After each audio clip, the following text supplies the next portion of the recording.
It is common that countries that discover the natural extractives such as oil, gas and minerals are always marred with political strife, governance inefficiencies and good gross domestic product that is not translated within the population. Since the resource-rich countries have no knowledge about the resources, their governments often have a problem in developing such resources. The sector is capital intensive and require a pool of expertise that leave the host country with no choice but develop cooperation between governments and multinationals. This is to help acquire capacities for the extraction and the entire development process of the resources. It is often obvious that the international resource actors have vested interest, and such situations place them at an advantage against the resource-rich countries. Taking up asset finance loans is often an obvious option to help the host country develop some capacity in the sector. The loans are always taken against the resource as collateral, with the lenders offering own expertise to appraise the resource underneath. But Luisa Moreno, an extractive resource research analyst from Canada, says that it is important for the host countries such as Uganda.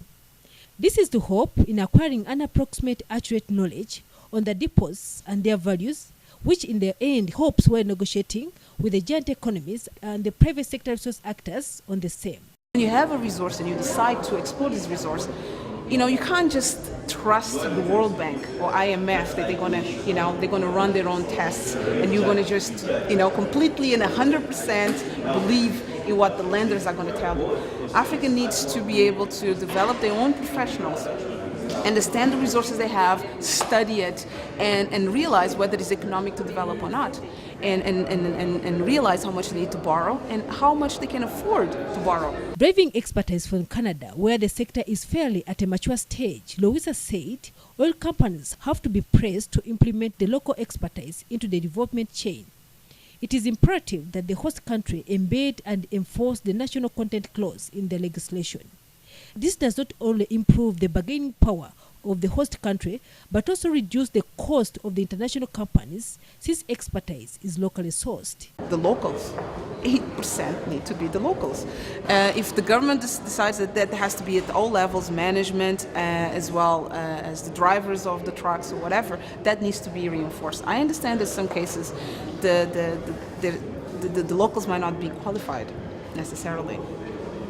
And in the beginning that's going to be the case, but it does not take 20 years to train people.